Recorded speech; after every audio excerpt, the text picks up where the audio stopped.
The bitter Montana wind rattled the loose shutters of the old ranch house as Jackson Kane stared at the woman standing on his porch, a tiny bundle clutched protectively against her chest, a baby that had definitely not been mentioned in the advertisement he'd posted for a cook. A cook for Kane Ranch. December 1878 brought the earliest winter in memory to the Bitterroot Valley. The temperature had plummeted almost overnight, leaving Jackson Kane woefully unprepared for the season ahead. Standing 6 feet tall with shoulders broad enough to carry the burden of his ranch and his grief, Jackson ran a calloused hand through his dark hair, now streaked with premature silver at the temples. 3 years a widower at 32, he had finally admitted defeat in his battle with domestic affairs. "Madam," he said, his voice rusty from disuse as he addressed the slender woman shivering on his doorstep. "There seems to be some misunderstanding." Hannah Summers clutched her 4-month-old daughter closer to her chest, the baby bundled tightly against the cold.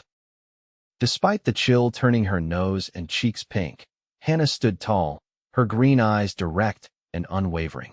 "Mr. Kane," she said, "I understand you advertised for a cook for the winter season." Jackson's eyes drifted to the small infant, whose face was barely visible beneath layers of blankets. "I did. For a cook. Not." He gestured vaguely toward the baby. "This is my daughter, Grace," Hannah said, her voice steady despite the tremor in her limbs. "I am an excellent cook, Mr. Kane. I can provide references from my previous employer in Helena." "The position is for a live-in cook," Jackson explained, feeling increasingly uncomfortable as snowflakes began to drift down around them. "On a remote ranch. With just me." "I understand," Hannah said, "and I am prepared to fulfill all duties required of the position." She hesitated, then added with quiet dignity, "We have nowhere else to go, Mr. Kane." Jackson stared at her, noting the quality of her threadbare coat, once fine, but now patched at the elbows, and the determined set of her mouth. Despite her circumstances, she carried herself with pride, not begging but stating facts. The baby made a soft mewling sound, and Hannah gently bounced her, murmuring reassurances. Jackson felt a familiar pang in his chest, remembering another woman who had once soothed a child in this very doorway. "It's getting colder," he said abruptly. "You'd best come inside while we sort this out." Relief flashed across Hannah's face, though she quickly masked it. "Thank you," she said simply, stepping past him into the warmth of the ranch house. The interior of the Kane homestead told its own story. What had once been a well-appointed home now showed signs of neglect. The furniture remained sturdy and of good quality, but dust had gathered on surfaces, and the kitchen beyond showed evidence of a man who had little interest or skill in cooking. Hannah surveyed the room with a quick, assessing glance. "I can have this place in order within days," she said, not as a boast, but as a simple statement of fact. Jackson closed the door against the strengthening storm. "Miss Summers, Mrs.," she corrected quietly. "I'm a widow." Something shifted in Jackson's expression, recognition, perhaps, of a shared burden. "Mrs. Summers, then." "The position is meant for a single person. I don't have accommodations for a child." "Grace is a good baby," Hannah said, unwrapping the outer layer of blankets from her daughter. The infant's face emerged, round-cheeked and solemn, with a shock of dark hair. "She rarely cries, and I can work with her sleeping beside me." "That's not the point," Jackson said, though he found his resolve weakening as the baby blinked up at him with curious eyes. "Winter here is harsh. We can be snowed in for weeks. The nearest doctor is in Missoula, a day's ride in good weather." "We've survived worse," Hannah said, and something in her tone suggested a history she wasn't eager to share. Jackson sighed, running a hand over his face. He needed a cook desperately. His last attempt at bread had been so hard it could have served as ammunition. More than that, though, the emptiness of the ranch house had been growing oppressive, the silence broken only by the occasional visit from his ranch hands, who lived in the bunkhouse 100 yards away. "Where have you come from?" he asked. "Helena. Most recently," Hannah replied. "Before that, Ohio." She hesitated, then added, "My husband died 6 months ago.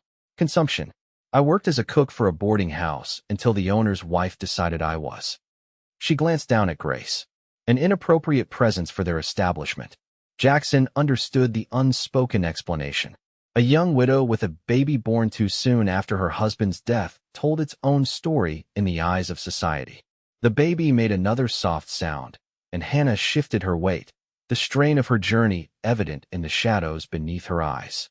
"You came all this way based on a newspaper advertisement?" Jackson asked. Hannah nodded. "The position offered room and board through the winter, with good wages.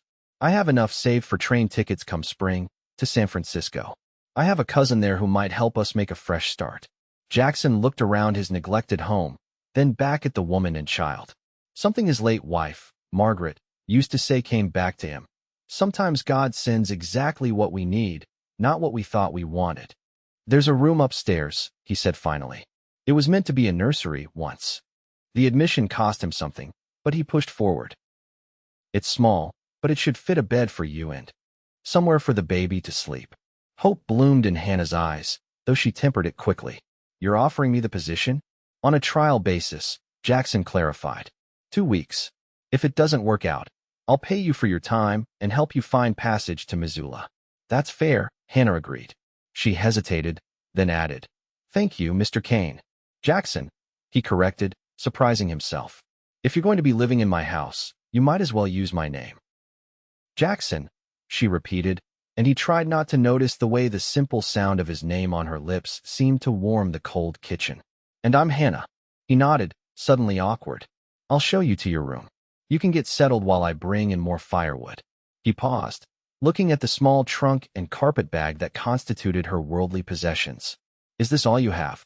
"It's enough," Hannah said simply. Jackson picked up her trunk, leaving the lighter carpet bag for her to manage along with the baby. As he led her up the stairs, he wondered what madness had possessed him to agree to this arrangement. A woman and a baby under his roof would change everything about the quiet, isolated existence he'd built since Margaret died. Yet as he pushed open the door to the small room that had stood empty for 3 long years, he couldn't help but feel that something long frozen within him had begun, ever so slightly, to thaw.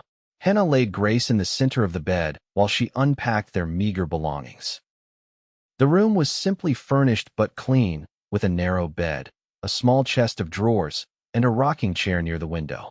She ran her hand over the smooth wood of the rocker, noting the quality of the craftsmanship. "Your father built this," she whispered to Grace, who was contentedly waving her tiny fists in the air. "I can tell. It has the same care as the rest of the furniture downstairs." She had noticed Jackson Kane's hands strong, capable, with calluses that spoke of hard work, but also with a precision that suggested skill beyond that of an ordinary rancher. The home, despite its current state of neglect, had been lovingly constructed, with detailed moldings and solid, beautifully crafted furniture. Hannah methodically arranged her clothes in the dresser: 3 dresses, 2 aprons, undergarments, a nightgown, and a shawl. Grace's things took up half of one drawer: tiny gowns, diapers, and the 2 small blankets Hannah had managed to make during her pregnancy. From the bottom of her trunk, she removed a battered tin that contained her most precious possessions: her wedding ring, which had grown too loose as she'd lost weight after Grace's birth, a daguerreotype of her parents, and $47, her entire savings toward their new life. She tucked the tin beneath the mattress, a habit born of necessity during her months at the boarding house, where privacy had been scarce and theft not uncommon. Footsteps on the stairs announced Jackson's return. He knocked once, then opened the door when Hannah called for him to enter. He carried a basin of steaming water and a stack of clean towels. "Thought you might want to wash up," he said, setting the items on top of the dresser. "Supper's usually at 6, but I imagine you're tired from your journey. I can bring something up if you'd prefer to rest." The consideration surprised her. "That's kind of you, but I was hired as a cook," Hannah reminded him. "I should begin earning my keep." A ghost of a smile touched Jackson's lips, transforming his solemn face for an instant. "Consider tonight your last reprieve from my cooking, then. Tomorrow the kitchen is yours." "I'll be down at 6, Hannah assured him, wanting to establish herself as reliable from the start. Jackson nodded, his eyes drifting to Grace, who was making soft, cooing sounds on the bed. Something flickered in his expression: pain, perhaps, or remembrance. "Does she need anything?" he asked awkwardly. "She's content for now," Hannah said. "But thank you for asking." He nodded again and turned to leave, then paused in the doorway. "There's a cradle in the attic," he said, his back to her. "I'll bring it down after supper, if you'd like." The simple offer nearly undid her composure. That would be very helpful, she managed. After he left, Hannah sank onto the edge of the bed, unexpected tears pricking her eyes. This small kindness, after months of doors closed in her face and judgmental stares, felt like more than she deserved. "We'll make this work," she promised Grace, who gazed up at her with complete trust. "We have to." Supper that evening was a tense affair. Jackson had managed a passable stew, though the biscuits accompanying it were indeed hard enough to be dangerous. Hannah ate gratefully nonetheless, aware that her last meal had been a small portion of bread and cheese on the stagecoach that morning. Jackson ate with the efficiency of a man who viewed food as necessary fuel rather than pleasure. He spoke little, but Hannah caught him watching her when he thought she wasn't looking, his expression guarded. Grace, propped in Hannah's lap, was remarkably well behaved, entertaining herself by gumming the edge of a clean napkin. "How many men work your ranch?" Hannah asked, breaking the silence. "3 hands year-round," Jackson replied. "Jed, Tommy, and Frank. They live in the bunkhouse and take meals there, except on Sundays when they join me for dinner." He paused. "That's part of the cook's duties, preparing extra for Sunday dinner." "Of course," Hannah nodded. "Do they have any particular preferences I should know about?" Jackson looked surprised by the question. "They're not picky. They've been eating my cooking for 3 years, so anything you make will seem like a feast to them." Hannah smiled slightly. "The biscuits aren't that bad." "You're being kind," Jackson said, a hint of self-deprecation in his voice. "I've seen the dogs bury them rather than eat them." The unexpected humor caught Hannah off guard, and she laughed a real laugh, something she hadn't done in months. The sound seemed to startle them both, and for a moment, the tension in the room eased. "How large is your herd?" she asked, genuinely curious about the operation that would be her home for the winter. 200 head of cattle, give or take," Jackson answered, "and about 20 horses. It's not the biggest spread in the valley, but it's enough." Pride colored his voice. "My father started with just 10 acres and 6 cows. Now we've got 600 acres, good water rights, and we're turning a profit most years." "That's impressive," Hannah said sincerely. "You've clearly worked hard." Jackson shrugged, uncomfortable with the praise. "It's what needed doing." He finished the last of his stew and pushed back from the table. "I'll see to that cradle now." True to his word, an hour later Jackson appeared at her door, carrying a beautifully crafted cherrywood cradle. He set it down near the bed, his movements careful despite his large frame. "It might need a good dusting," he said, running a hand along the curved edge. Hannah approached, admiring the craftsmanship. "Did you make this?" she asked. Jackson nodded, his expression shuddered. 3 years ago." The simple statement contained volumes. Hannah realized this must have been intended for his own child, a child who had never arrived, or perhaps had not survived. "It's beautiful," she said softly.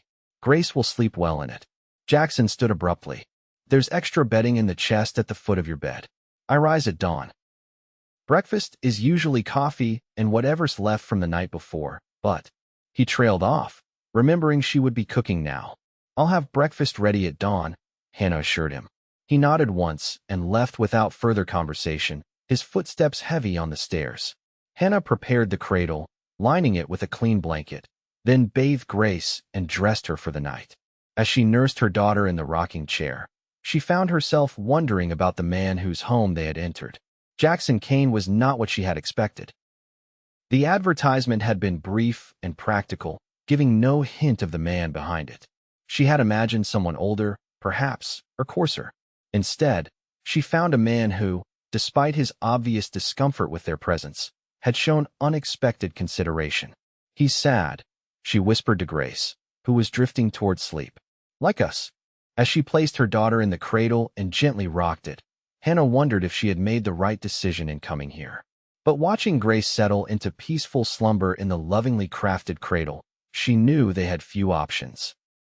Winter was closing in, and Jackson Kane had offered them shelter, however reluctantly. Tomorrow she would prove her worth as a cook. It was the first step toward earning their place here, temporary though it might be. Jackson sat at his desk long after Hannah and her baby had gone to sleep, staring at the ledger before him without really seeing the numbers. The house felt different, already warmer somehow, despite the howling wind outside. The faint sounds of movement from upstairs were both intrusive and oddly comforting after years of solitude. He had not planned this. When he'd written that advertisement, he'd envisioned hiring some grizzled older woman or perhaps a widower like himself, someone who would keep to themselves and simply ensure he didn't starve through another Montana winter. Instead, he had a young widow and an infant under his roof. Hannah Summers didn't match any of his expectations. She carried herself with quiet dignity despite her circumstances, and her green eyes held intelligence and determination that commanded respect. Jackson closed the ledger and moved to the stone fireplace, adding another log to the dying embers. The flames caught, illuminating the room that had once been the heart of his home. Margaret had loved this space, filling it with books and colorful quilts, insisting on curtains that Jackson had initially deemed frivolous, but had come to appreciate for the way they softened the harsh landscape visible through the windows. After her death, he had left everything as it was, unable to bear removing her touches from their home. Over time, dust had gathered and fabrics had faded, but he had stubbornly resisted change, as if altering anything would erase the last traces of her presence. Yet tonight, watching Hannah Summers at his table, a baby in her lap, he had felt something shift, not a betrayal of Margaret's memory, but perhaps the first acknowledgement that life continued, relentless as the seasons. "What would you think of all this, Maggie?" he murmured to the empty room. The cradle had been the hardest thing to retrieve from the attic, harder even than seeing Hannah and her child in the room that should have been his nursery. He had crafted it during the long winter evenings of Margaret's pregnancy, lovingly carving each spindle, sanding the wood until it was satin smooth beneath his hands. The cradle had never been used. Margaret had died before their child was born, a late-term stillbirth that had taken both mother and son from him in one cruel stroke. Jackson had packed away the cradle himself, unable to look at it, but equally unable to destroy something that contained so much of his hope and love. Now it would finally serve its purpose, though for another woman's child. There was a certain rightness to that, he supposed, though the ache remained. Jackson banked the fire for the night and made his way upstairs. As he passed Hannah's door, he paused, listening. All was quiet. The storm outside had intensified, rattling the windows and moaning through the eaves. He was glad they had arrived before the worst of it hit.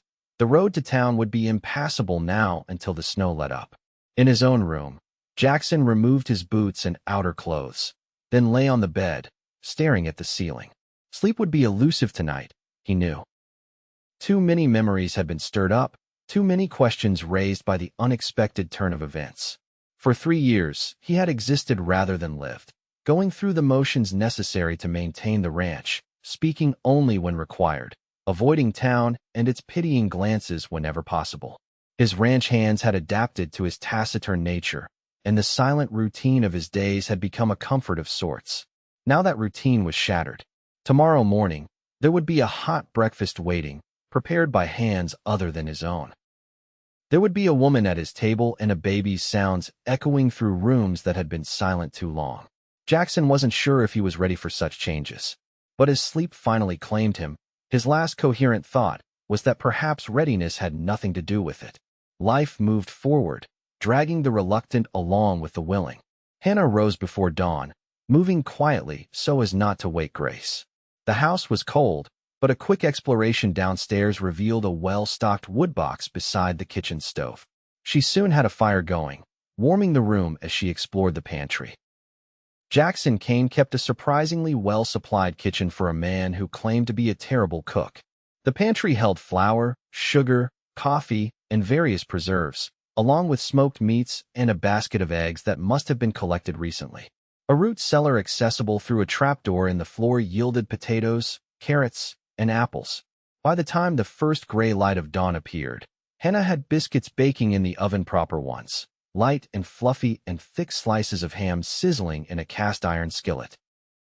Coffee bubbled in the pot, filling the kitchen with its rich aroma, and a bowl of eggs waited to be scrambled once she heard movement upstairs. Grace, remarkably, continued to sleep, allowing Hannah this time to establish herself in what would be her domain for the winter months. She heard Jackson's footsteps on the stairs just as she was taking the biscuits from the oven. He appeared in the kitchen doorway, dressed for the day in sturdy work clothes, his dark hair still damp from washing. He stopped short at the sight of the transformed kitchen, surprise evident on his face. "Good morning," Hannah said, moving to pour him coffee. "Breakfast will be ready in just a moment." Jackson accepted the cup, his eyes taking in the clean surfaces and organized workspace. "You've been busy," he observed. "I wanted to get an early start," Hannah explained, turning back to the stove to crack eggs into the hot skillet. "I hope you don't mind that I reorganized a few things." "It's your kitchen now," Jackson said, taking a seat at the table, which Hannah had already set. The simple statement gave her a strange sense of pleasure. It had been so long since she had a space that was truly hers to manage. Upstairs, Grace began to fuss. Hannah glanced at the eggs, torn between her duties. "I can watch those for a minute," Jackson offered unexpectedly. "If you need to tend to your daughter." Surprised by the offer, Hannah hesitated only briefly before nodding. "Thank you. I'll be quick." She hurried upstairs to find Grace fully awake and hungry. Changing her quickly, Hannah brought her downstairs rather than taking the time to nurse her first. Grace would have to be patient a little longer. When Hannah returned to the kitchen, she found Jackson still standing by the stove, carefully stirring the eggs with a wooden spoon. He looked up as she entered, his expression unreadable as he took in the sight of Grace, now wide-eyed and alert in her mother's arms. "Nearly done," he said, nodding toward the eggs. "Thank you," Hannah said, settling Grace in her lap as she sat at the table. The baby immediately began to fuss, recognizing the signs of an imminent feeding. "I'm sorry, she's hungry." Jackson transferred the eggs to a serving dish and brought it to the table, then returned to his seat. "You should feed her," he said, his voice gruff but not unkind. "The food will keep." Hannah felt heat rise to her cheeks. "Are you certain? I can take her upstairs. This is your home for now," Jackson interrupted. "You don't need to hide away to care for your child." He seemed to realize the potential impropriety of what he was suggesting and added, "I can turn my chair if it makes you more comfortable." The consideration in his offer touched her. "That won't be necessary," she said, adjusting her shawl to provide modest coverage as she began to nurse Grace. "But thank you." They sat in awkward silence for a moment before Hannah nodded toward the food. "Please, begin eating. The biscuits are best warm." Jackson hesitated, then served himself, taking a cautious bite of a biscuit. His eyebrows rose in evident surprise at the taste. "These are—" He paused, seemingly searching for words. "These might be the best biscuits I've ever tasted." The simple compliment warmed Hannah more than it should have. "Thank you." "It's an old family recipe." They ate in companionable silence for a while, broken only by Grace's contented nursing sounds. Hannah found herself studying Jackson when he wasn't looking, the strong line of his jaw, the tiny scar near his right temple, the way his hands, large and work-roughened, nevertheless handled the china cup with care. "What are your plans for today?" she asked, breaking the silence. "The storm's let up," Jackson replied. "I need to check on the herd, make sure none strayed too far. Then there's a fence line that needs repair before the next snow hits." He glanced out the window, where the early morning light revealed a landscape transformed by white. "We're in for a hard winter. Old Jed says it's the earliest heavy snow he's seen in 30 years. Is there anything specific you'd like for supper?" Hannah asked, switching Grace to her other breast with practiced ease. Jackson looked momentarily disconcerted by the domestic conversation, as if the normalcy of it was foreign to him.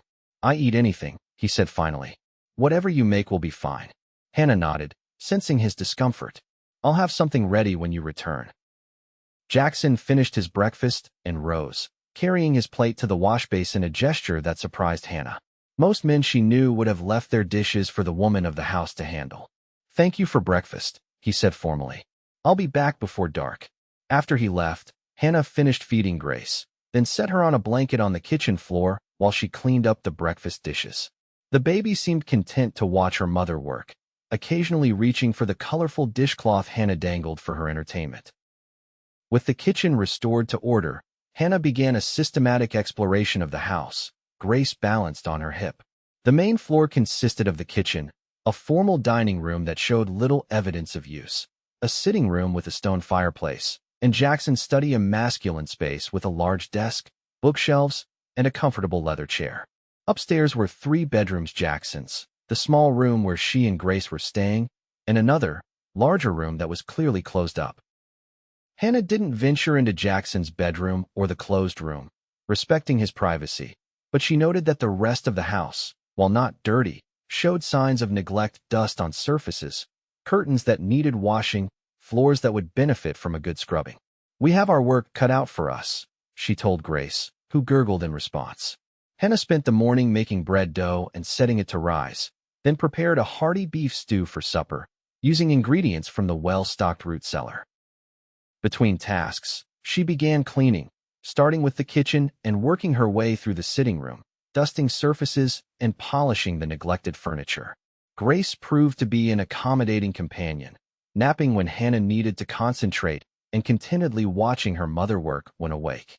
By mid-afternoon, the house already felt different: warmer, cleaner, filled with the sense of baking bread and simmering stew. As Hannah folded freshly laundered dish towels, she realized she felt more at peace than she had in months. This house, despite the circumstances that had brought her here, already felt more like home than the crowded boarding house where she had spent the difficult months after her husband's death. She knew it was temporary, just for the winter, until she could save enough to continue their journey to San Francisco. But for now, it was shelter, and the man who had somewhat reluctantly opened his door to them was, at least, fair and decent. It was more than many in her position could hope for, and Hannah was determined to make the most of the opportunity. Jackson returned just as twilight was settling over the snow-covered landscape. The temperature had dropped sharply during the day, and even the short walk from the barn to the house left him chilled to the bone. He stamped the snow from his boots on the porch, then opened the door to a scene so unexpected it stopped him in his tracks. The house was warm, filled with the mingled scents of baking bread and simmering stew. Lamps had been lit against the gathering darkness, casting a golden glow over the sitting room, which had been transformed in his absence. The furniture gleamed with polish, the floors had been swept, and fresh pine boughs arranged in a vase on the side table filled the air with their crisp scent. More startling than the physical changes, however, was the tableau before him. Hannah sat in Margaret's rocking chair near the fire, the baby cradled in her arms as she softly sang a lullaby. The firelight caught the red-gold highlights in her brown hair, which she had loosened from its severe bun, allowing it to fall in waves past her shoulders. For a moment, Jackson felt as if he had stepped into someone else's life, or perhaps into the life that should have been his, had fate not intervened. Hannah looked up, alerted by the cold draft from the open door. "You're back," she said, rising carefully so as not to disturb the sleeping baby. "Supper is ready whenever you are." Jackson closed the door, struggling to reconcile the cozy scene with the empty house he had left that morning. "You've been busy," he managed. Hannah glanced around, suddenly looking uncertain. "I hope I haven't overstepped. I thought the house could use a bit of attention." "No, it's—" Jackson cleared his throat. "It looks good. Thank you." Relief flickered across her face. "I'll just put Grace down and then serve supper."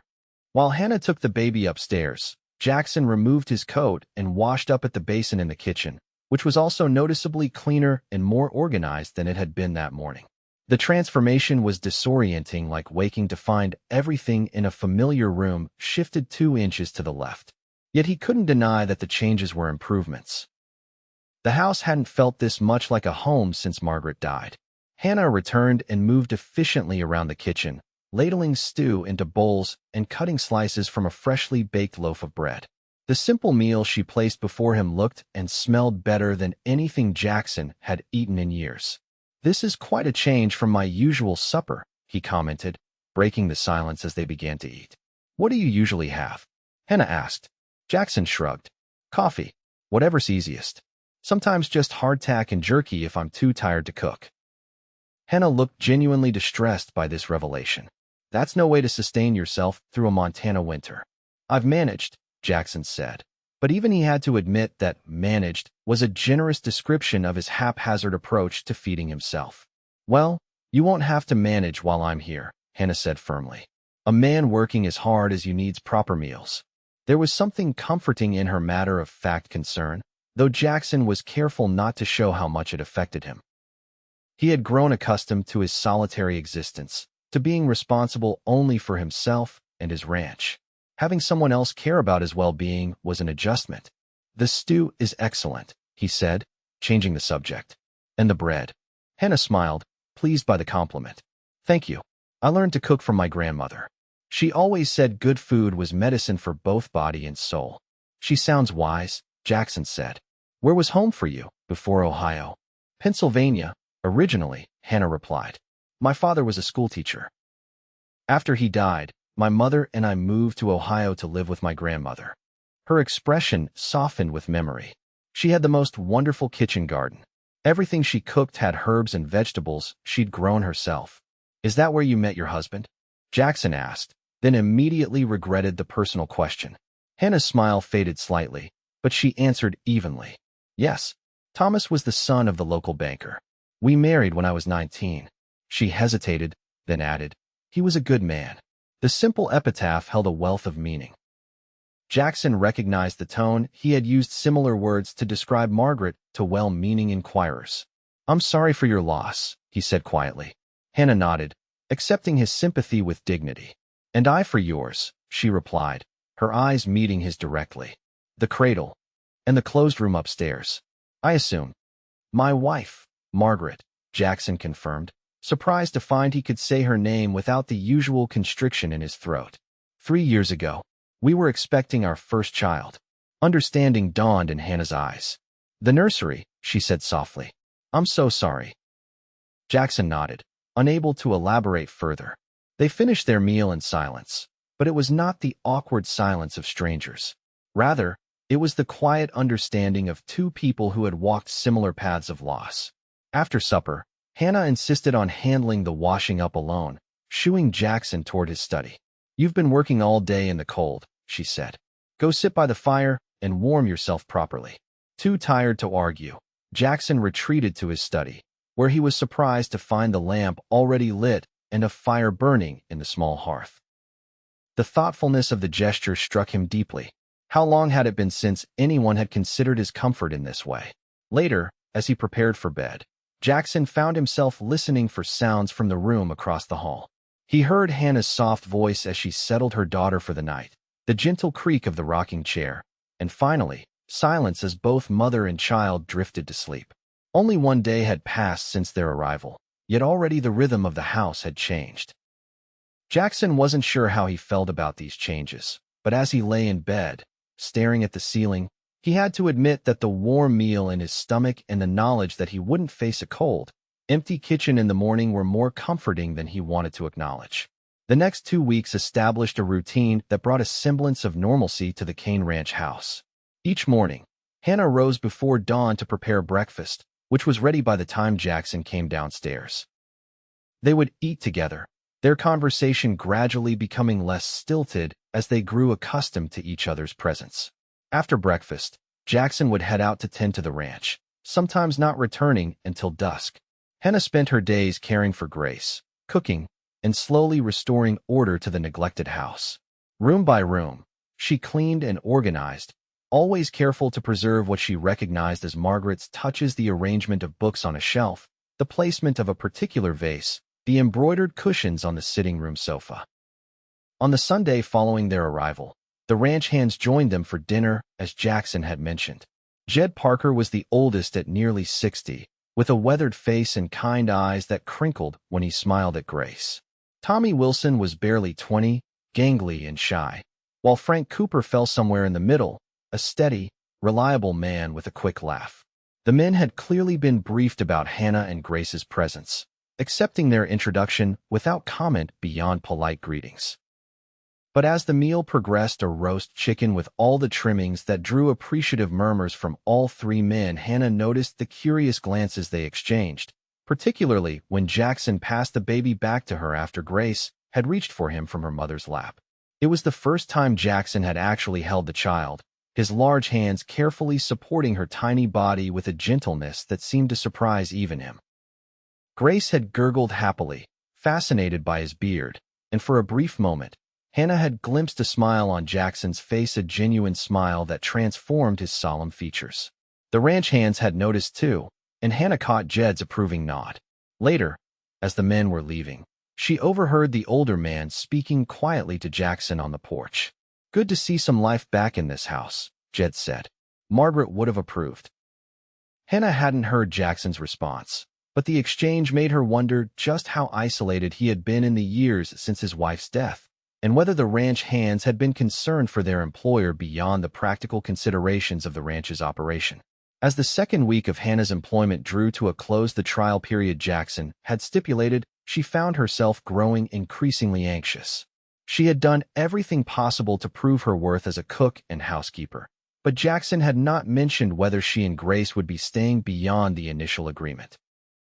The uncertainty weighed on her as she prepared supper on the 14th evening, a hearty venison stew that had been simmering all day, filling the house with its rich aroma. Grace was particularly fussy, teething pains making her irritable, and Hannah paced the kitchen with the baby on her shoulder, trying to soothe her while simultaneously keeping an eye on the bread baking in the oven.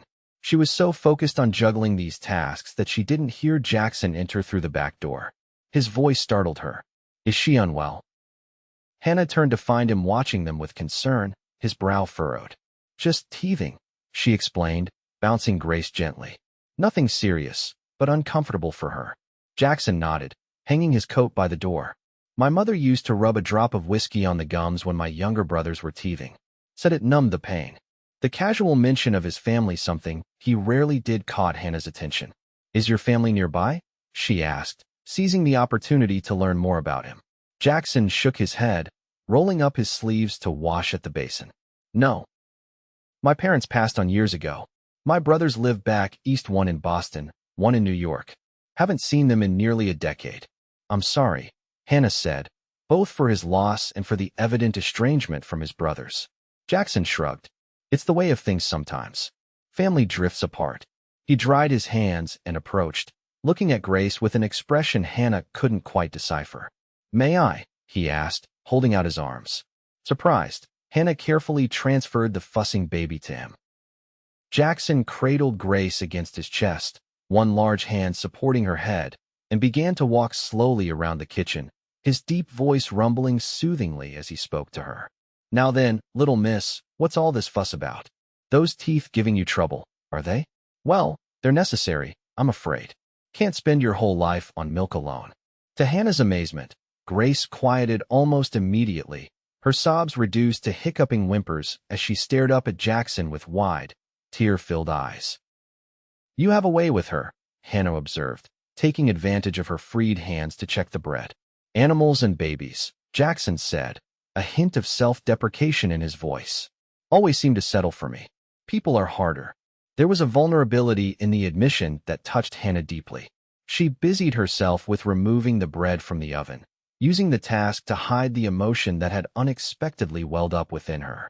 "Supper's ready whenever you are," she said, her voice carefully controlled. Jackson nodded but continued his slow circuit of the kitchen, Grace now peaceful in his arms, her tiny hand wrapped around one of his fingers. "She's no trouble, really," he said, as if coming to a decision. "You've both been good for this house." Hannah stilled, sensing the significance of his words.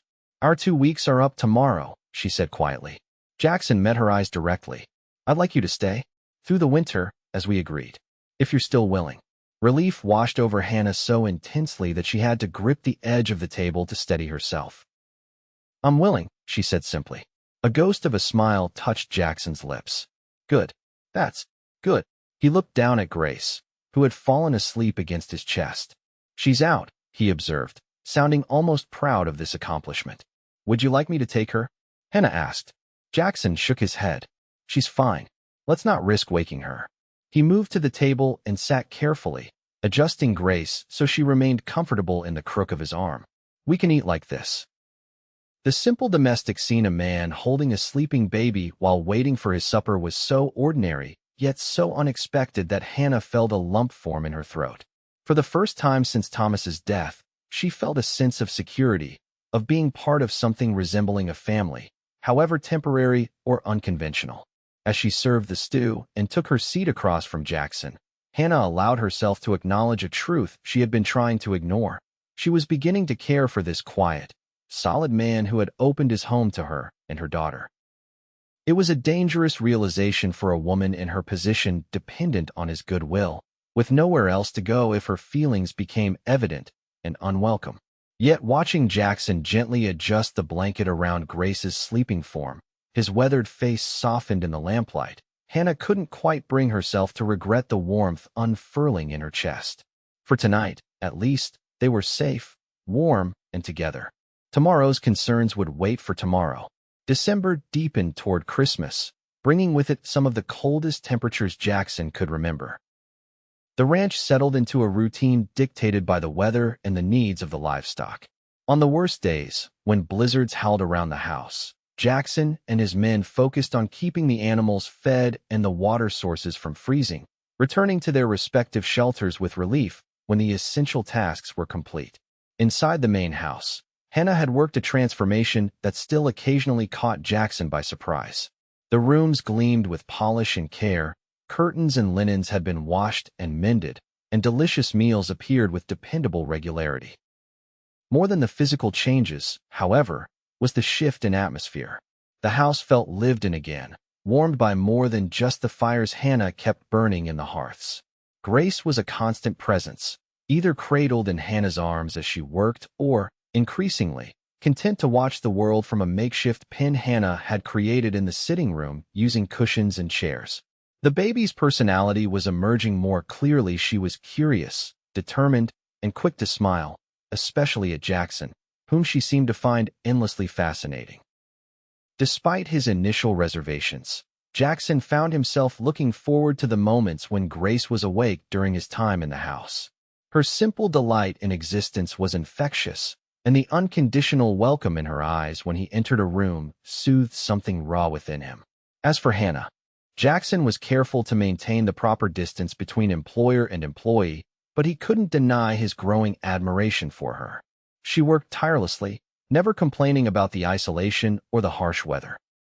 She was intelligent and well-read, able to discuss the books from his shelf that she borrowed in the evenings after Grace was asleep.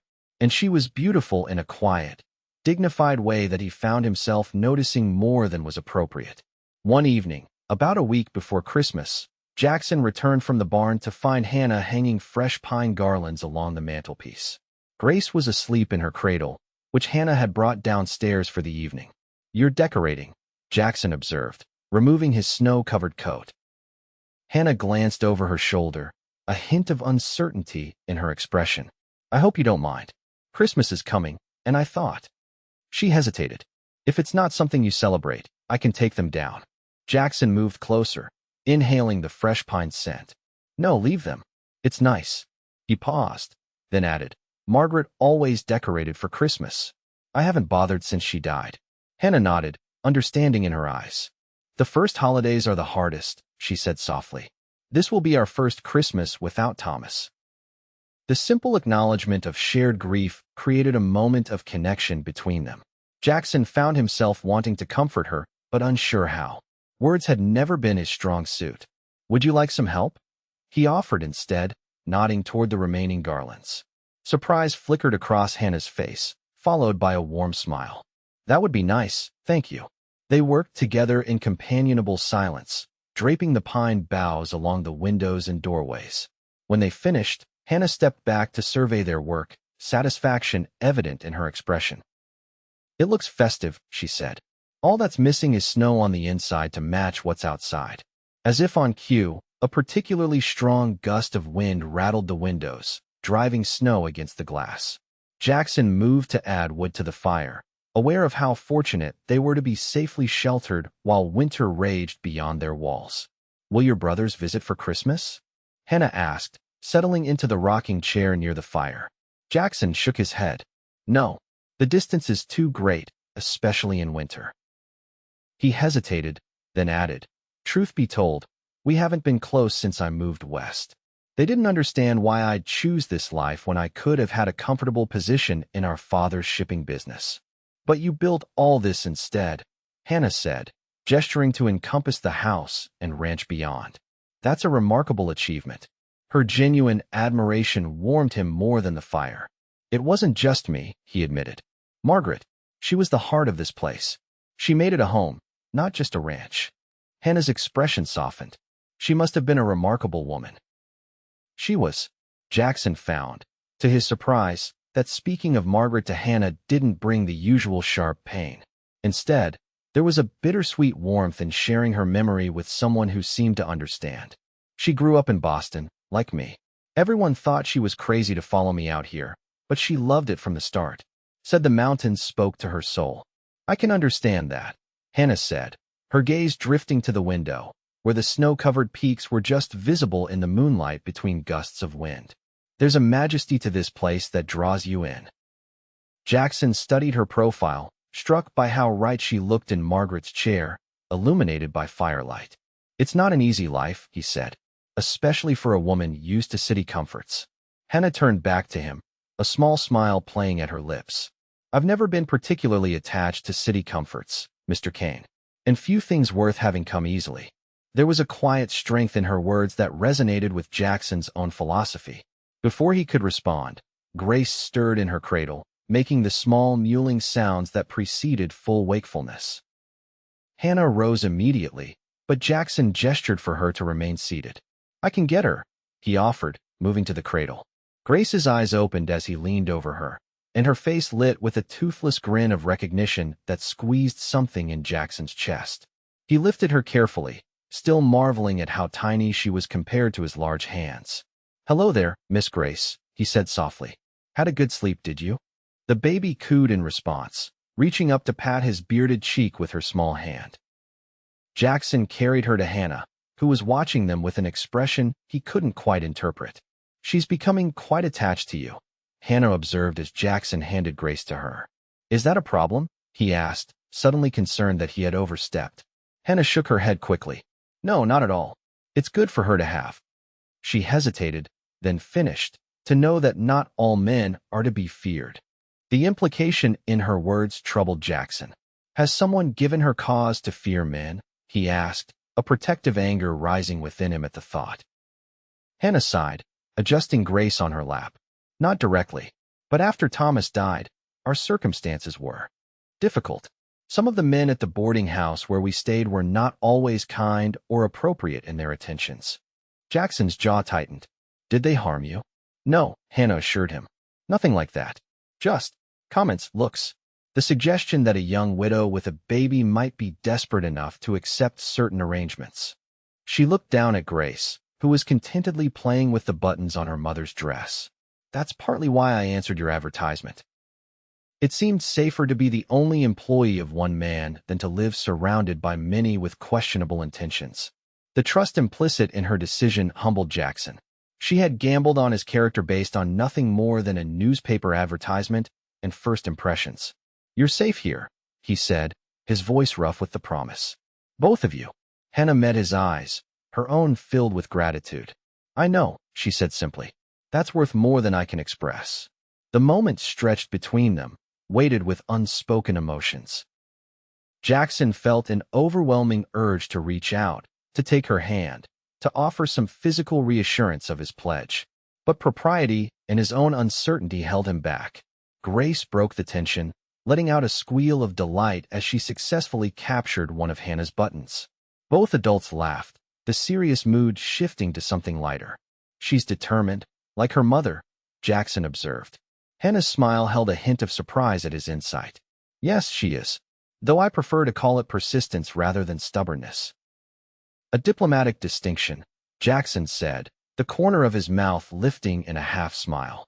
Their easy conversation continued through supper and into the evening as they sat by the fire, Hannah mending one of Jackson's shirts while he worked on repairing a harness strap. It struck him, as the clock on the mantel chimed 9, how comfortable this domestic scene had become, how natural it felt to share his evenings with Hannah and Grace. For the first time in 3 years, the approaching Christmas season didn't fill him with dread. Instead, he found himself wondering what small gifts he might procure for his house guests, and whether the weather might clear enough for a trip to town before the holiday arrived. It was a dangerous path his thoughts were taking, Jackson knew. Hannah was his employee, dependent on him for shelter and income. Any gesture beyond professional courtesy could be misinterpreted or, worse, make her feel obligated to respond favorably regardless of her true feelings. Yet as he bid her good night and watched her carry a sleepy Grace upstairs, Jackson couldn't deny the truth to himself. Hannah Summers and her daughter had breached the walls he'd built around his heart, and he wasn't entirely certain he wanted to repair them. Christmas Eve arrived with a temporary reprieve from the storms that had battered the valley for weeks. The morning dawned clear and cold, the snow-covered landscape glittering under a brilliant blue sky. Jackson seized the opportunity to make a quick trip to town for supplies, leaving Hannah with a list of items needed for the ranch. "Is there anything specific you or Grace require?" he asked as he prepared to depart. Hannah hesitated, then shook her head. "We have everything we need," she assured him. Jackson nodded, though he suspected she was being practical rather than truthful. "I'll be back before dark," he promised, heading out into the crisp morning air. The ride to Missoula took longer than usual due to the snow-covered roads, but Jackson pushed on, determined to complete his errands and return home before the short winter day ended. He restocked essential supplies, first coffee, flour, sugar, and other staples, then turned his attention to the items that had occupied his thoughts during the journey. At the general store, he selected a warm woolen shawl in a deep green that reminded him of Hannah's eyes, and a small wooden toy horse that the storekeeper's wife assured him would be appropriate for a baby of Grace's age. On impulse, he also purchased a tin of peppermint drops and a small bottle of rose-scented hand lotion, luxuries that Hannah would likely never buy for herself. As he loaded his purchases onto his horse, Jackson acknowledged to himself that these gifts went beyond what might be considered appropriate from employer to employee. Yet the thought of Hannah and Grace celebrating Christmas without any special token seemed wrong, especially after all they had brought to his home. The return journey felt longer, darkness gathering earlier than Jackson had anticipated as clouds began to roll in from the west, promising more snow by nightfall. He pushed his horse harder, eager to reach the ranch before the weather turned. When the lights of the house finally came into view, Jackson felt a surge of relief, and something else, a sense of homecoming that had been absent for too long. Through the windows, he could see the warm glow of lamps and the movement of a figure he knew to be Hannah, preparing the evening meal. Inside, the house was warm and filled with delicious scents. Hannah looked up from the stove as he entered, her face lighting with what appeared to be genuine pleasure at his return. "You made it back just in time," she said, nodding toward the window where snowflakes had begun to fall. "Supper's nearly ready." "Where's Grace?" Jackson asked, removing his coat. "Asleep," Hannah replied. "She wore herself out crawling around this afternoon. She's getting quite mobile." Jackson nodded, trying not to think about how much he'd missed seeing the baby's latest accomplishment. "I'll bring in the supplies," he said, heading back outside. After unloading the essentials into the pantry, Jackson carefully hid the gifts in his study, planning to place them by the small pine tree they had set up in the sitting room after Hannah retired for the night. Supper was a simple but satisfying affair: roast chicken, potatoes, and fresh bread. As they ate, Hannah told him about her day, including Grace's determined efforts to reach a ball Jackson had carved for her that had rolled under the sofa. "She wouldn't give up," Hannah said, pride evident in her voice. "Just kept trying different approaches until she managed to get her arm far enough under to reach it." "Persistence," Jackson said, recalling their earlier conversation. "A valuable trait." Hannah smiled, acknowledging the reference. "Indeed. Though I suspect it will lead to many adventures as she grows more mobile. The house isn't exactly designed with a child's safety in mind," Jackson observed, mentally cataloging potential hazards he'd never considered before. "I've been keeping a close eye on her," Hannah assured him, "and I've moved anything dangerous out of her reach." Jackson nodded, impressed once again by her foresight and capability. "Still, perhaps I should build some kind of gate for the stairs," he mused. "Once she's truly walking, there'll be a hazard." The suggestion hung between them, laden with implications neither was ready to address. A gate for the stairs would be a long-term addition, useful only if Hannah and Grace remained beyond the winter, a possibility that had not been discussed. Hannah broke the momentary silence. "That's thoughtful of you to consider, but let's not borrow trouble. She's months away from walking." Jackson accepted the gentle redirection, though the question remained in his mind. What would happen when spring came? The thought of Hannah and Grace leaving had become increasingly difficult to contemplate. After supper, they moved to the sitting room. Hannah had prepared a surprise, a small cake decorated with the last of the preserved cherries from the pantry. For Christmas Eve, she explained as she served him a generous slice. It's not much, but I wanted to mark the occasion somehow. It's perfect, Jackson said, touched by her effort. Thank you. They ate their cake by the fire, the room lit only by lamplight and the dancing flames. Outside, the snow fell more heavily, insulating the house in a soft blanket of white and creating a cocoon of warmth and intimacy within. What was Christmas like for you growing up? Hannah asked, breaking a comfortable silence. Jackson considered the question, memories surfacing that he hadn't revisited in years. Formal, he said finally. My father believed in maintaining proper Boston traditions. There was always a grand tree, perfectly decorated, and an elaborate dinner with extended family. Many presents, all beautifully wrapped. He paused, remembering. But what I loved most were the evenings after all the formalities were done, when my mother would play the piano and we would sing carols together. Hannah smiled, obviously picturing the scene. That sounds lovely. It was, Jackson agreed. What about your family? Much simpler, Hannah replied. My father was a teacher, so we never had much in the way of material things. But he would always write a special story for me, illustrated with his own drawings. And my mother made sure we had at least one special treat, candied oranges or a small cake. Her expression grew distant with memory. After they died and I went to live with my grandmother, she continued the tradition in her own way. She taught me to bake my mother's cake recipe, so that's something I've carried forward. Is that what we're eating now? Jackson asked, looking down at his nearly empty plate. Hannah nodded. Yes, I was pleased to find all the necessary ingredients in your pantry. I'm honored to share in your tradition, Jackson said sincerely. Their conversation continued, drifting from Christmas memories to books they had both read, to stories of the ranch's early days. Jackson found himself sharing anecdotes about Margaret that he hadn't spoken aloud in years, and Hannah reciprocated with tales of Thomas and their brief marriage. There was healing in this exchange, Jackson realized, in acknowledging the people they had loved and lost, in allowing those memories to exist alongside their present lives rather than overshadowing them. As the clock struck 10, Hannah stifled a yawn. I should check on Grace and turn in, she said, rising from her chair. Tomorrow will come early. Jackson stood as well. Of course. Sleep well, Hannah. She gathered their empty plates, then paused, looking up at him with an expression that made his heart beat faster. Thank you, Jackson. For what? He asked, genuinely puzzled. For making this Christmas so much better than I feared it would be, she said simply. Good night. After she left, Jackson remained by the fire, turning her words over in his mind. The realization that he had provided some measure of comfort to Hannah and Grace filled him with a sense of purpose he had long been missing. Later, when the house was quiet, he carefully placed the wrapped gifts beneath the small tree, including a carved wooden sign he had made weeks earlier but had been too uncertain to display. Cane Ranch Estate, 1875. It wasn't much as gifts went, but he hoped Hannah would understand its significance, his desire for her to consider this place truly her home, at least for now. As Jackson made his way upstairs, he paused outside Hannah's door, listening for any sound of distress from Grace. All was peaceful.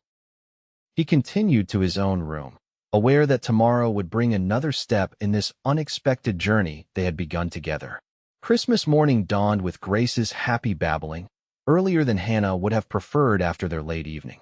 Still, she couldn't begrudge her daughter's excitement, even if Grace was too young to understand the significance of the day. Merry Christmas, my love, Hannah whispered, lifting Grace from her cradle. The room was cold, but Hannah had learned to dress quickly, wrapping both herself and Grace in warm layers before heading downstairs to start the fires. To her surprise, the kitchen stove was already lit, warmth beginning to permeate the room. Jackson must have risen even earlier than usual. Hannah prepared breakfast, a special meal of pancakes with preserved blueberries from the pantry, while Grace contentedly played with a wooden spoon in her makeshift play area on the kitchen floor. By the time Hannah heard Jackson's footsteps on the stairs, everything was ready. Merry Christmas, she called as he entered the kitchen. Jackson paused in the doorway, taking in the festive scene. Hannah had used pine branches to decorate the table, and she'd arranged their breakfast on the good china she'd found in the dining room cabinet. Merry Christmas, he replied, his voice warm. You've been busy already. Grace believes in an early start to important days, Hannah explained with a smile, lifting her daughter from the floor. Don't you, sweetheart? Grace gurgled happily in response, reaching toward Jackson as soon as she spotted him. Without hesitation, he took her from Hannah's arms, settling her comfortably against his chest. Good morning to you too, Miss Grace, he said, his deep voice gentler than Hannah had ever heard it. Are you ready for your first Christmas? Hannah's heart squeezed at the sight of them together, her daughter so tiny against Jackson's broad chest, his large hands holding her with such care. In the weeks they had been at Cane Ranch, Jackson had gradually become more comfortable with Grace, but this easy affection still caught Hannah by surprise. Breakfast is ready, she said, busying herself with serving to hide the emotion that threatened to overwhelm her. They ate together, the usual morning routine transformed by the holiday atmosphere.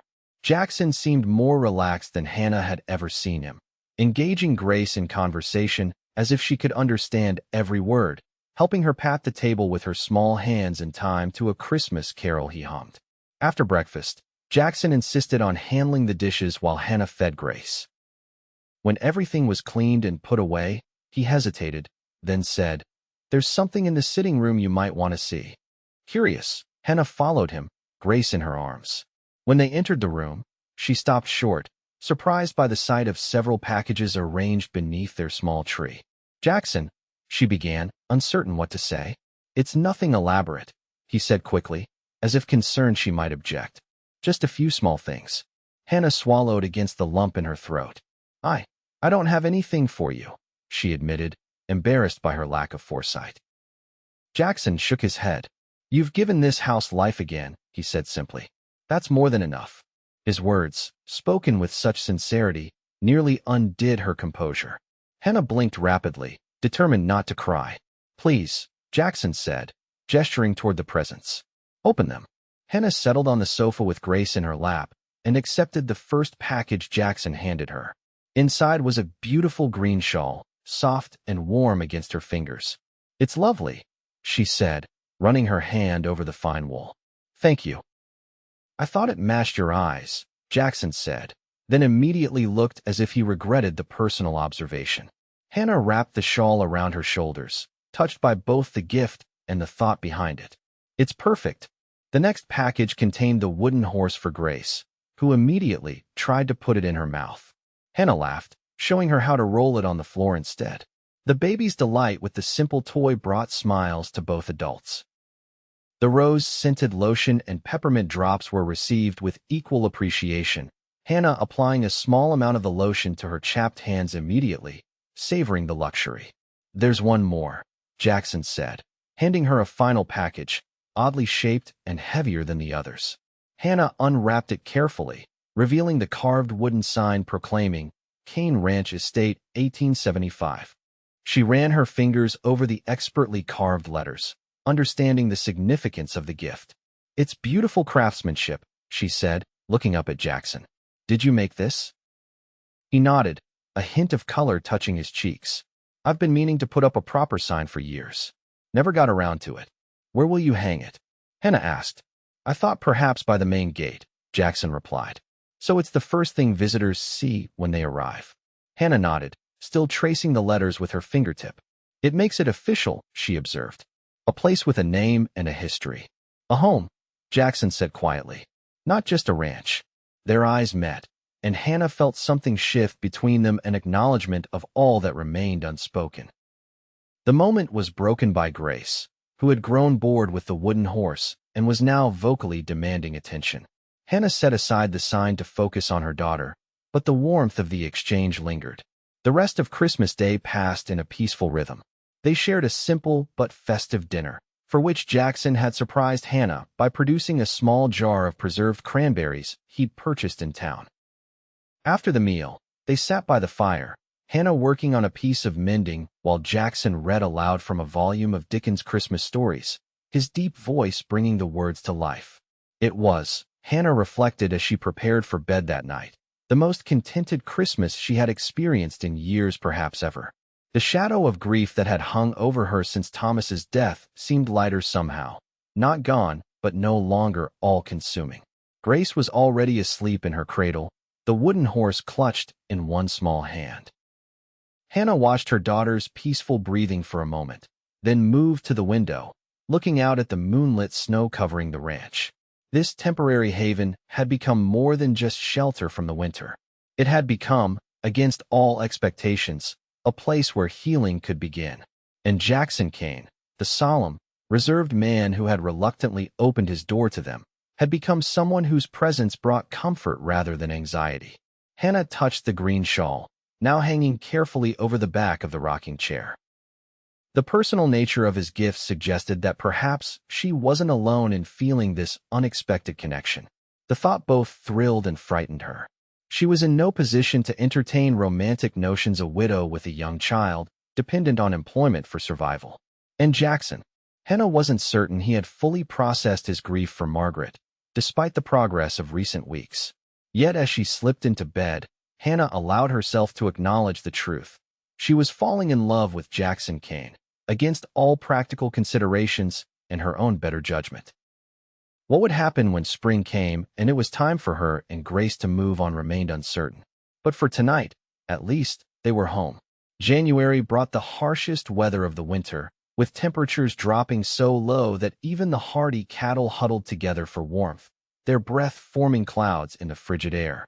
Jackson and his men worked tirelessly to ensure the animals' survival, sometimes spending entire days outside in conditions that threatened frostbite to any exposed skin.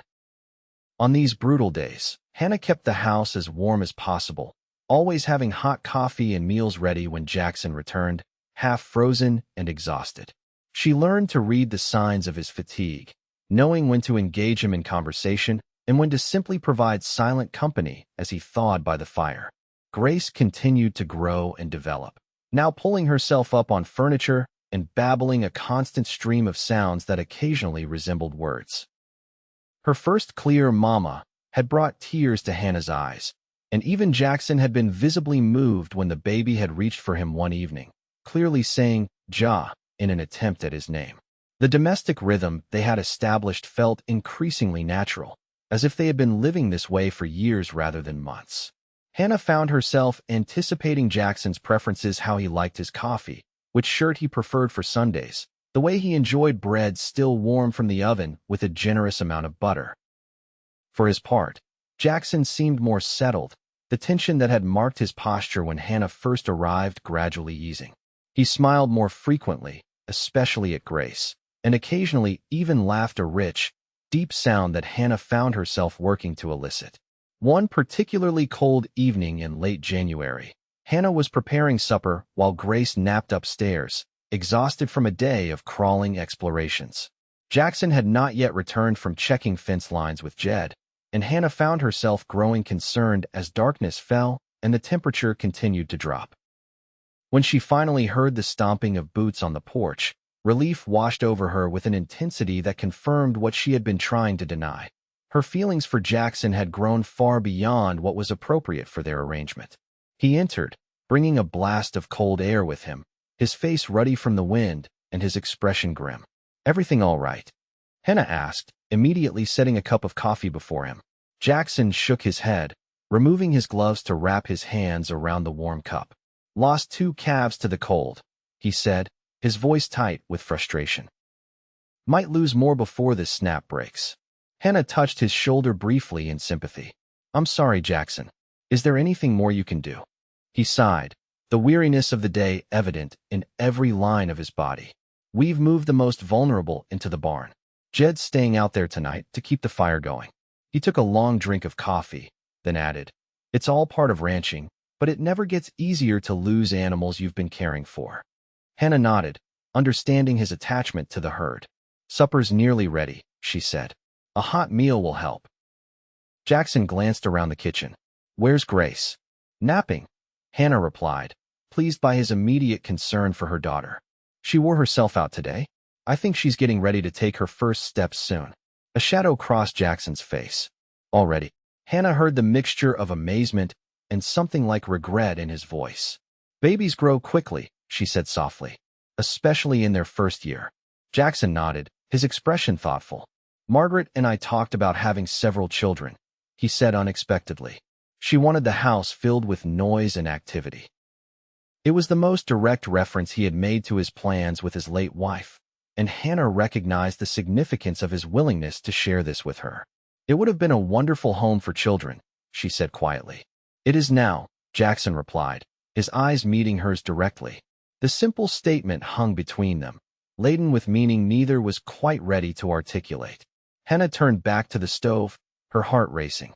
"Supper's ready," she said, her voice not quite steady. "Would you like me to check on Grace while you wash up?" Jackson agreed, and they moved through their evening routine with the comfortable familiarity of a long-established partnership. After supper, with Grace awake and contentedly playing on a blanket near the fire, Jackson surprised Hannah by retrieving a fiddle from a cabinet in the sitting room. "I didn't know you played," she said, watching as he carefully tuned the instrument. "Not well," Jackson admitted, "and not for a long time. But on a night like this." He gestured toward the window, where ice crystals had formed intricate patterns on the glass. "Music seems right."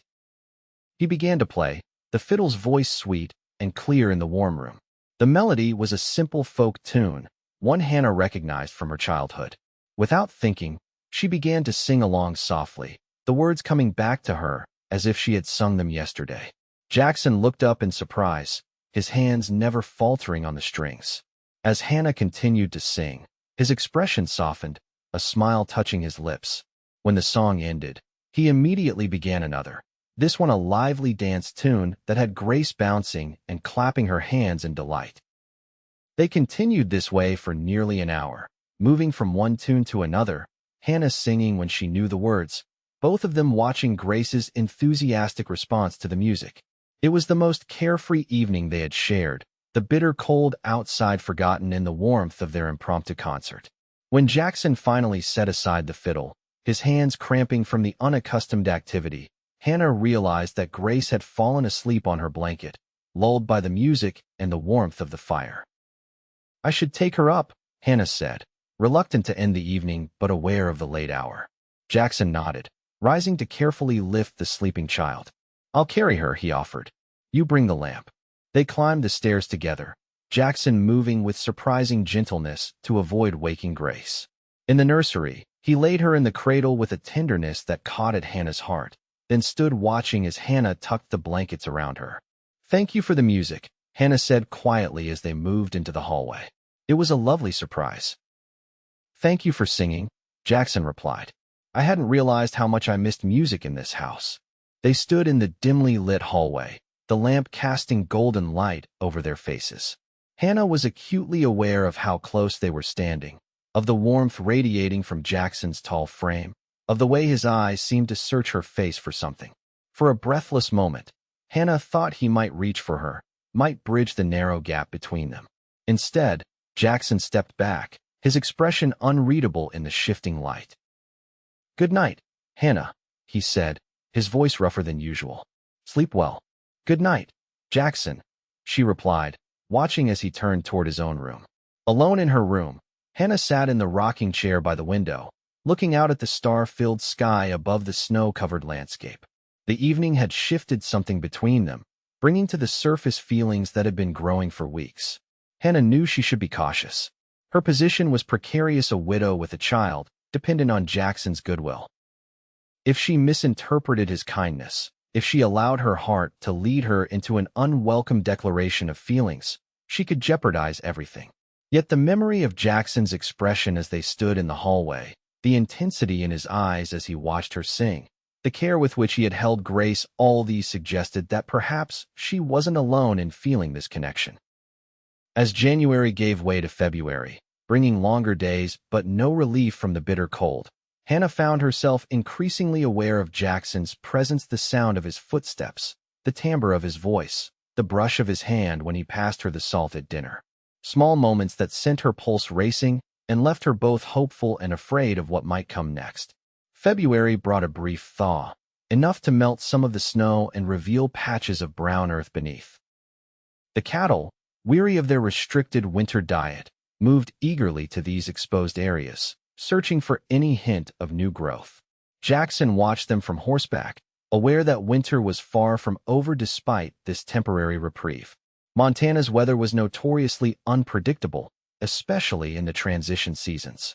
Still, the sight of blue sky and the feel of warmer air on his face lifted his spirits after weeks of bitter cold. His improved mood wasn't solely due to the weather, however. Each day, the pull toward home toward Hannah and Grace grew stronger. He found himself completing tasks more efficiently, delegating where possible, all to return to the warmth and companionship awaiting him at the ranch house. The evening of music had changed something between them, bringing to the surface feelings Jackson had been trying to suppress. Hannah's voice, clear and sweet as she sang along to his playing, had stirred something within him that he had thought long dead. And the sight of her with Grace, both of them illuminated by firelight, had filled him with a longing so intense it was almost painful. He wanted them to stay. Not just until spring, but permanently. The realization had been growing for weeks, but that evening had crystallized it into certainty. Yet he hesitated to speak. Hannah had been clear about her plans to continue to San Francisco come spring. She had a cousin there, prospects for a new life away from the gossip and judgment she had faced. What right did he have to ask her to change those plans? To bind herself and her daughter to a remote ranch in Montana when a city's opportunities awaited them? These thoughts occupied Jackson as he rode the perimeter of his property, checking fence lines and assessing the condition of the land after the partial thaw. He was so absorbed in his contemplations that he almost missed the movement at the edge of the northern pasture, a flash of brown against the remaining snow. Reining in his horse, Jackson focused on the area, alert for signs of predators that might threaten the herd. Instead, he spotted a lone figure on foot, moving with the awkward gait of someone in distress. Jackson urged his horse forward, covering the distance quickly. As he drew closer, he recognized Tommy, the youngest of his ranch hands, who should have been working with Frank on the eastern boundary. "Tommy," he called, alarmed by the young man's appearance. Tommy's face was pale beneath his winter tan, and he was clutching his left arm against his chest. "Boss," Tommy gasped as Jackson dismounted. "Had an accident. Horse spooked at a rattler that came out during the thaw. Threw me against the rocks." Jackson quickly assessed the situation. Tommy's arm hung at an unnatural angle, clearly broken, and a gash on his forehead had bled freely, staining his coat. "Where's your horse?" Jackson asked, already helping Tommy toward his own mount. "Ran off," Tommy said through gritted teeth. "Tried to walk back to the ranch. Must have passed out for a bit." The admission worried Jackson. Head injuries could be dangerous, and the broken arm needed proper setting. "Can you ride with me?" he asked. Tommy nodded grimly. "No choice, is there?" With considerable difficulty, and despite Tommy's barely suppressed cries of pain, Jackson managed to get the injured man onto his horse, then mounted behind him. They rode toward the ranch at the fastest pace Jackson dared, aware that every jolt was agony for Tommy, but equally conscious of the approaching dusk and dropping temperature. By the time they reached the ranch house, Tommy was barely conscious, slumped against Jackson's supporting arm. Jackson didn't bother with the barn, riding directly to the house and calling for Hannah as soon as they were within earshot. She appeared on the porch immediately, her expression changing from welcome to alarm as she took in the situation. "What happened?" she asked, already moving to help as Jackson dismounted. "Broken arm, head injury," Jackson explained tersely. Tommy was thrown from his horse. Together, they managed to get Tommy into the house and laid on the sofa in the sitting room. Hannah immediately took charge, sending Jackson for hot water, clean cloths, and the medical supplies from the cabinet in his study. By the time he returned, she had removed Tommy's coat and was carefully examining his injuries, her movements efficient and confident. "The break is clean, I think," she said, glancing up as Jackson set the supplies beside her. "But it needs to be set properly, and this head wound should be stitched." Jackson looked at her in surprise. "You know how to do that?" Hannah nodded, already cleaning the gash on Tommy's forehead. "My grandmother was the closest thing to a doctor in our town. She taught me what she knew." She hesitated, then added, "I've set bones before, but it won't be pleasant." Tommy, who had regained full consciousness, managed a weak smile. "Can't be worse than it is now, madam." Hannah smiled reassuringly at the young man. "We'll need to immobilize your arm afterward. Jackson, do you have any straight pieces of wood that would serve as splints?" Jackson nodded, impressed by her calm competence. I'll find something suitable. When he returned with the makeshift splints, Hannah had already prepared everything else needed: strips of clean cloth for bandages, a needle and thread for the stitches, and a bottle of whiskey from Jackson's cabinet. For the pain, she explained, helping Tommy take a long swallow. And to clean the wound. Jackson watched as Hannah worked, her hands steady and sure as she cleaned, stitched, and finally set the broken bone. Tommy bore it as well as could be expected, only once crying out despite the considerable pain he must have been enduring. Throughout the ordeal, Hannah spoke softly, offering encouragement and explanation in equal measure. Her calm demeanor seemed to reassure Tommy, who followed her instructions without question. When it was done and Tommy's arm was splinted and bandaged, Hannah insisted he remain on the sofa rather than attempting to return to the bunkhouse. He shouldn't be moved more than necessary, she told Jackson as they stepped into the kitchen to prepare a late supper. And he needs to be watched for signs of fever or confusion from the head injury. Jackson nodded, still processing what he had witnessed. You're quite skilled, he said. I had no idea. Hannah shrugged, though he could see she was pleased by the praise. Necessity teaches quickly. On a farm, injuries happen regularly, and doctors are often far away. We're fortunate you were here, Jackson said quietly. The nearest doctor is in Missoula, and in Tommy's condition, that journey could have been dangerous. Hannah met his eyes, a small smile touching her lips. It seems I'm repaying your kindness sooner than expected. The exchange reminded Jackson of their first meeting Hannah on his doorstep, stating that she and Grace had nowhere else to go. He had taken them in partly out of necessity, partly out of a grudging compassion. Now, he couldn't imagine the house without them. I'm the fortunate one, he said, his voice rough with emotion. Having you here. It's been. Words failed him, inadequate to express what her presence had meant to him. But something in his expression must have conveyed what he couldn't articulate, because Hannah's eyes widened, her breath catching visibly. For a long moment, they stood in the kitchen, the air between them charged with unspoken feelings. Then Grace's cry from upstairs broke the spell, reminding them of immediate responsibilities. I should check on her, Hannah said, her voice not quite steady. Jackson nodded. I'll look after Tommy and finish supper. The evening that followed was busy with caring for both Tommy and Grace, leaving little opportunity for private conversation.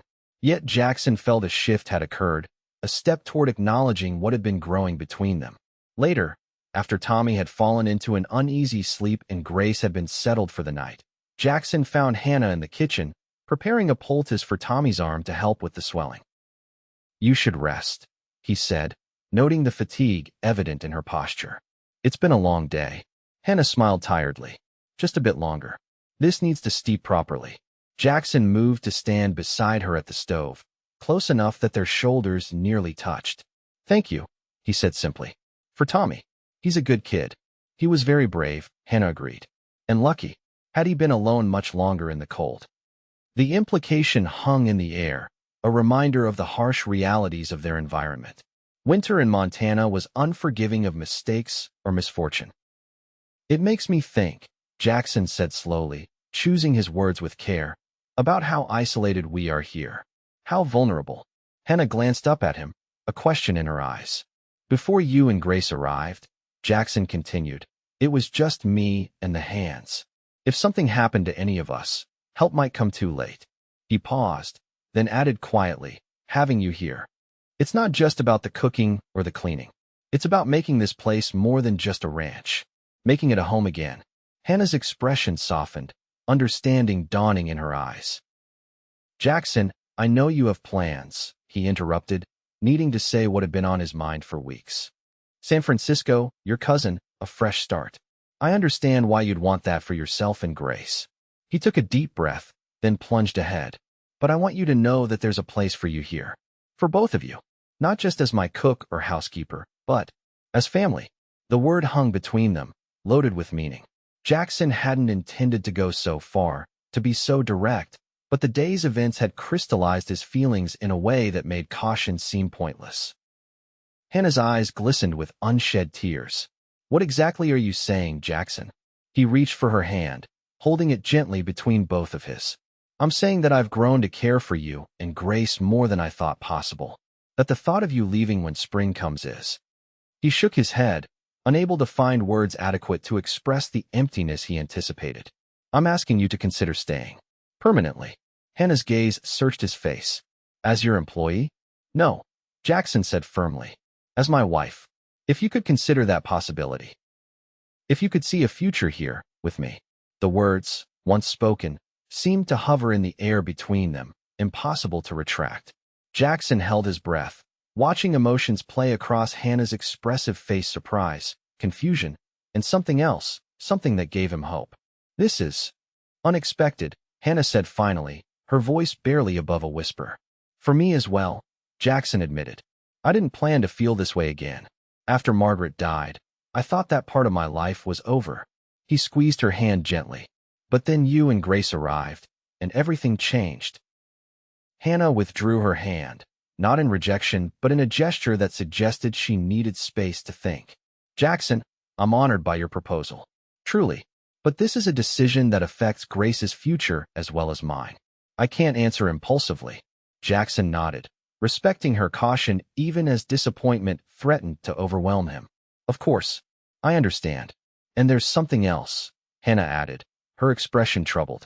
If we were to marry, there would be talk. A widow with a young child, remarrying so soon. People might assume the worst. Let them talk, Jackson said firmly. Anyone who matters knows the truth. Hannah smiled sadly. It's not that simple. Rumors follow a woman in ways they don't follow a man. I wouldn't want that for you, or for Grace. Before Jackson could respond, a sound from the sitting room alerted them to Tommy's wakefulness. The conversation would have to wait.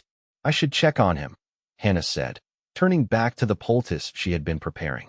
Jackson nodded, reluctant to let the moment pass, but aware of the responsibilities that couldn't be ignored. We'll talk more tomorrow, he promised, when things are calmer. Hannah agreed, though Jackson couldn't read her expression clearly enough to gauge her thoughts on his proposal. That night, as he lay in bed staring at the ceiling, Jackson replayed their conversation, analyzing each word, each expression. He had acted impulsively, driven by the day's events and his growing feelings, without considering the complexity of Hannah's position. Yet he couldn't bring himself to regret speaking the truth, even if the timing had been imperfect. The thought of Hannah and Grace leaving in spring had become increasingly unbearable. Now, at least, she knew how he felt, knew that there was an alternative to continuing their journey. Whether she would accept that alternative remained to be seen. But for the first time in 3 years, Jackson found himself hoping for a future that included more than just survival and duty. A future that included love, family, and the home he had once dreamed of building with Margaret, now reimagined with Hannah and Grace at its center. Hannah barely slept that night, turning over Jackson's words in her mind. The possibility of marrying him, of staying at Cane Ranch with her daughter, filled her with conflicting emotions. Acknowledging the deepening bond between them also meant confronting her fears about what society would think and the uncertain future they faced together. Despite the worries, the warmth and safety she had found in Jackson's presence was undeniable, leaving her caught between caution and a desire for a new beginning.